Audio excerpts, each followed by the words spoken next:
Bueno, pasé a la placa que muestra un poco los datos necesarios, que ya los mencionamos, pero para que quede un poquito más claro, vamos a pasarlos. Se necesitan datos meteorológicos, mínimamente estos que tenemos acá: precipitación, temperatura, heliofanía, que son las horas de sol, la velocidad del viento y la humedad. Todo esto se utilizan para saber si ese día el consumo del cultivo fue mayor o menor. ¿Sí? Cuando hay más viento hay mayor consumo, cuando hay más humedad hay menor consumo y así, ¿no? Estos datos de tiempo, o sea, los datos meteorológicos, tienen que actualizarse diariamente. Después tenemos los datos de la cobertura vegetal, o sea, tenemos que saber qué tipo de cultivo es, cuál es la fenología, o sea, las etapas por las que atraviesa, cuál es el consumo hídrico normal en cada una de esas etapas, y conviene saber cuáles son los periodos críticos, o sea, los periodos dentro de la vida del cultivo o dentro del año, si son permanentes, que más relacionados están con la producción, para, bueno, en esa época del año prestar especial atención a qué es lo que pasa con la disponibilidad de humedad. Y del suelo, los datos necesarios para cada distinto tipo de suelo es el porcentaje de arcilla que contiene, de limo, de arena, el tipo de escurrimiento y si tiene pendiente, cuál es la pendiente. La diferencia entre estas tres clases de inputs que tiene el algoritmo es que los datos meteorológicos tienen que actualizarse constantemente.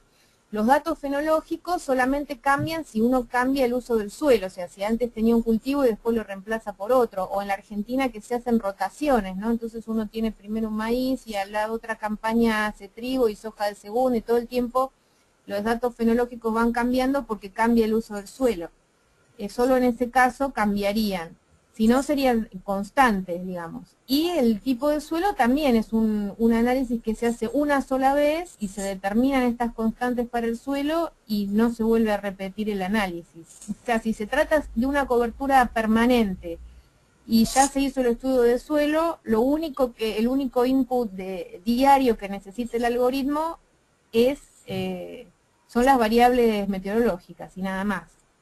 De todas maneras, digamos, este es el requerimiento de máxima de información meteorológica, pero también, si, por ejemplo, es muy difícil en la Argentina contar con mediciones de heliofanía y el algoritmo está preparado para tomar nubosidad en lugar de heliofanía, porque en muchas estaciones del servicio meteorológico no se mide ese dato, pero sí la nubosidad.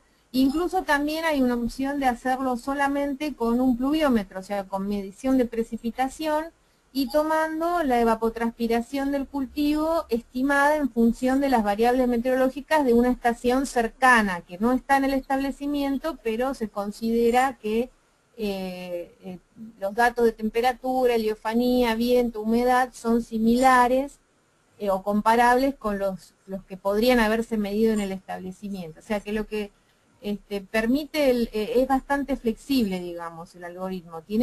Obviamente, cuanto uno más información tenga, con mejor precisión va a estimar cuál es el almacenamiento, pero también, si no existe esa información, se puede tener otra indicativa con mucho menos información, incluso como vemos acá, solamente teniendo un pluviómetro y midiendo todos los días la precipitación.